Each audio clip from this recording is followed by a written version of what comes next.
America's economic might was backed by an awesome military power at the service of a Cold War crusade to fight communism. It was a strange mixture of good works and ruthless power politics. In 1953, a new branch of the American government called the CIA staged a covert coup in Iran to protect oil interests.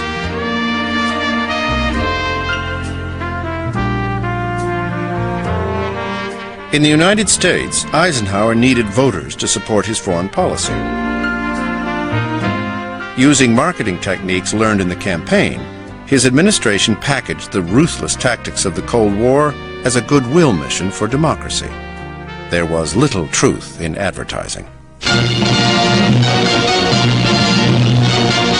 Fighting ends in Guatemala.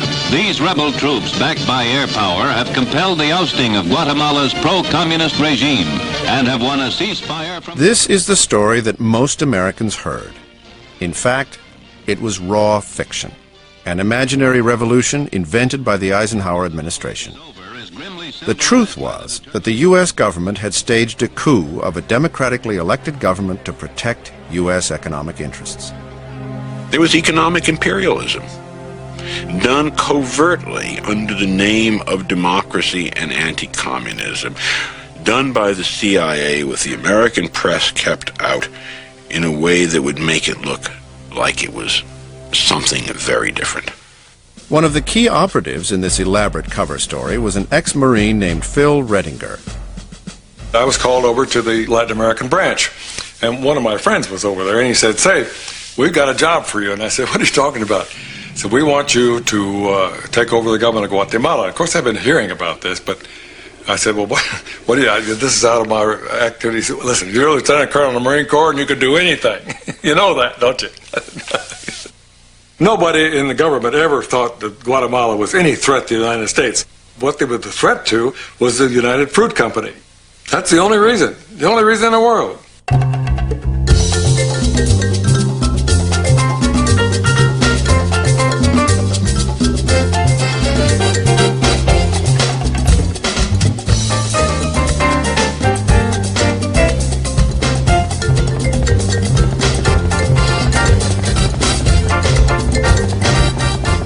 United Fruit was known as the Octopus for the way it held Guatemala in its grip. The Octopus controlled 40,000 jobs.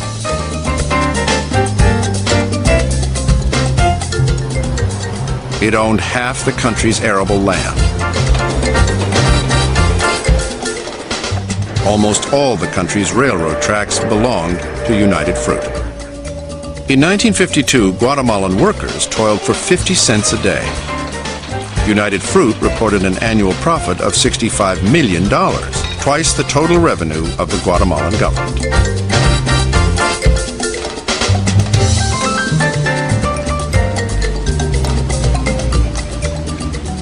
"50 ships, known as the Great White Fleet, hauled the bananas away to American supermarkets. They were sold under the brand name of Chiquita.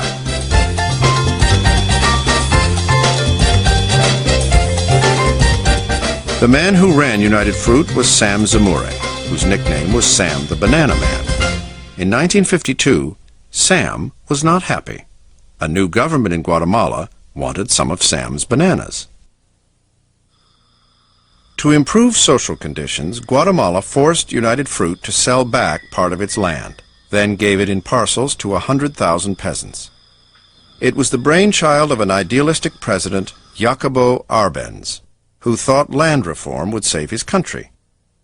He might as well have declared war on the United States.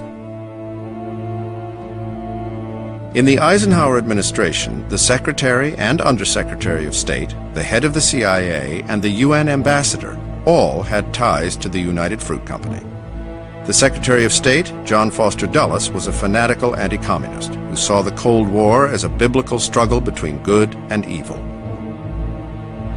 Foster's brother, Allen Dulles, ran the CIA.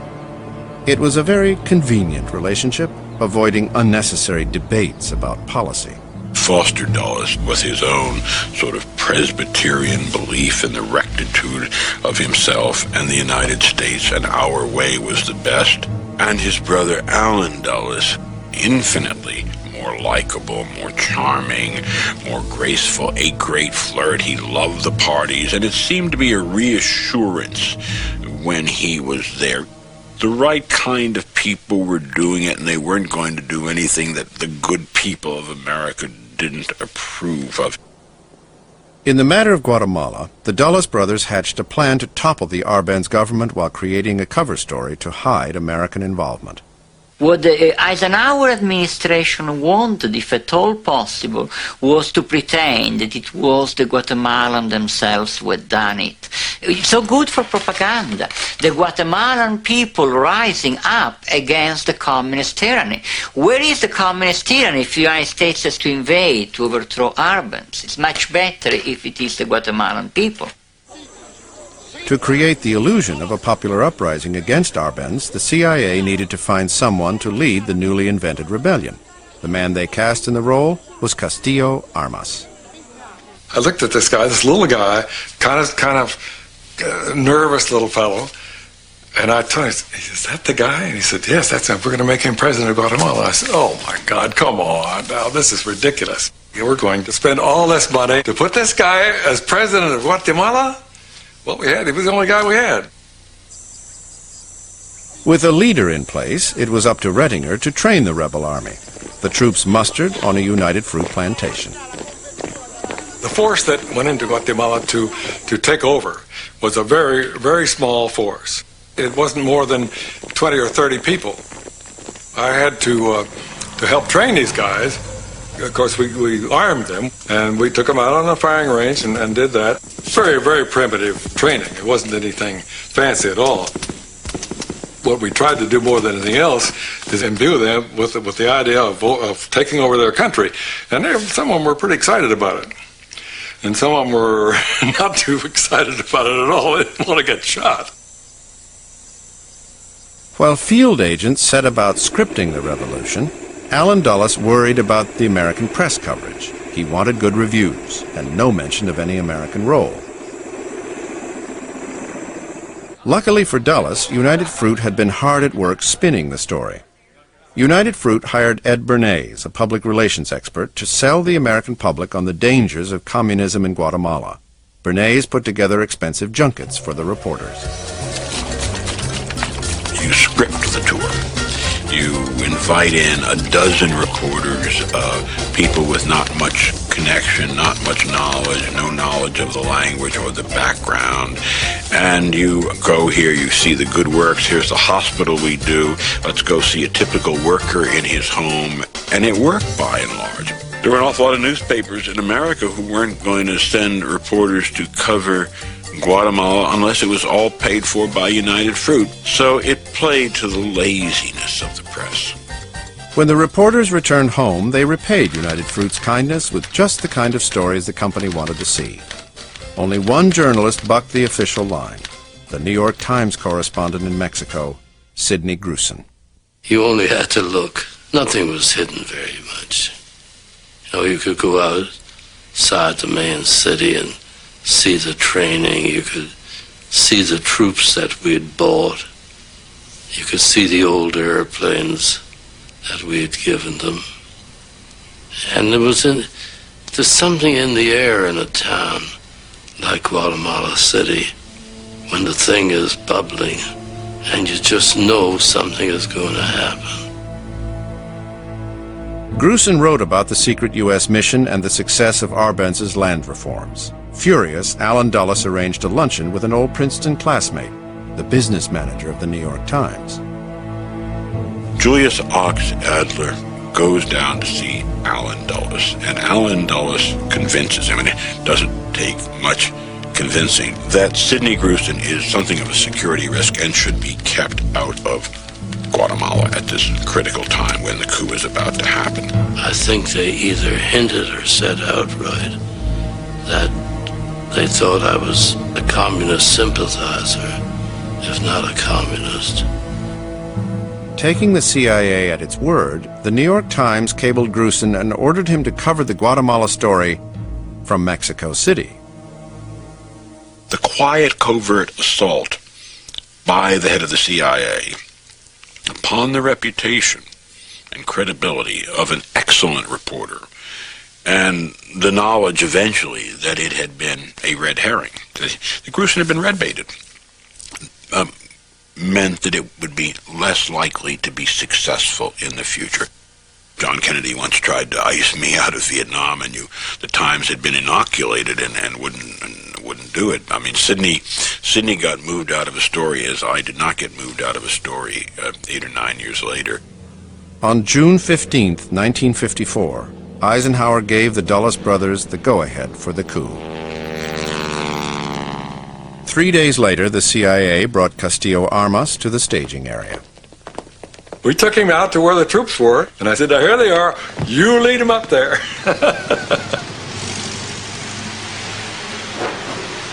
But it was really a pitiful force that went up there. They had a hell of a time, of course. They ran into all kind of trouble. At the very first sign of resistance from government forces, the rebel army turned tail and fled back to Honduras.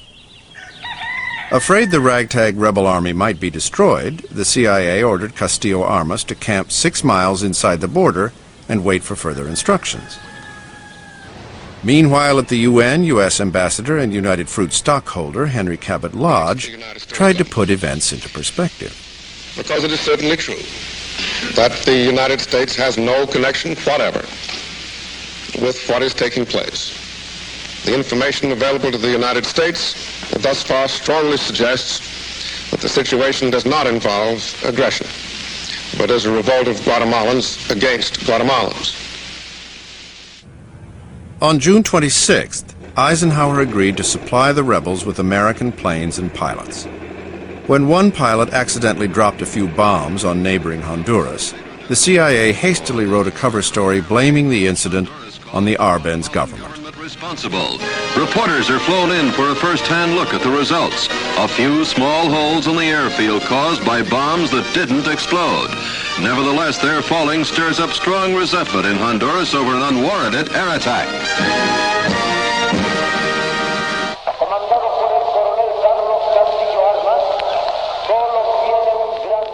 In the capital city, the CIA broadcast a fictional account of the rebel advance. While the American embassy played battle sounds from huge speakers on its roof, American planes swooped past the National Palace.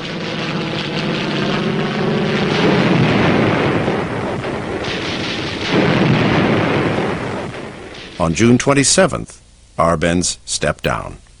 He realized when we started flying American planes over the city and bombing it, he knew the Americans were involved, and there's no way that I can win this one. I'm sure he thought that. Meanwhile, the problems of correspondents who covered the brief revolt are graphically shown too. The situation firmly in hand, the CIA let the American media in to cover the story. And the story is good. Communism for the time being is on the run in Guatemala. Castillo Armas was installed as president, knowing he had the full support of the United States and the United Fruit Company. President Armas presents the chief executive with a presidential seal worked by nuns in a Guatemalan convent. The president, as he admires the president was just tickled pink by the thing went. It was very inexpensive, very inexpensive. And we lost none of our people, and lost very few of anybody. The U.S. and United Fruit were pleased with the budget price of the coup, but the ultimate cost to Guatemala was very high. A few months after the coup, 7 leading labor organizers were mysteriously murdered, and all of the unions were banned.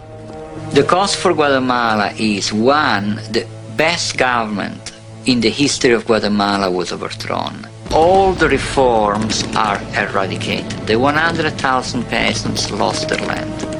Then, what the United States did was to strengthen the Guatemalan army and created a Frankenstein that has ruled Guatemala together with the Guatemalan upper class ever since then, and which is responsible for the slaughter of about 150,000 Guatemalans, for making of the Guatemala the worst human rights case in the hemisphere.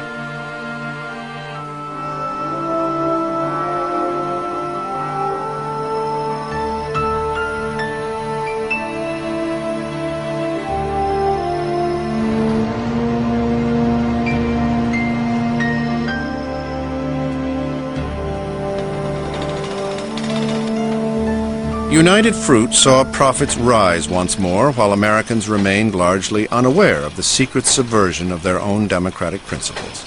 The supply of bananas had not been interrupted. So now that you've seen where bananas come from before they reach your table, our journey to Banana Land is ended. We hope you enjoyed the trip. We know you like bananas.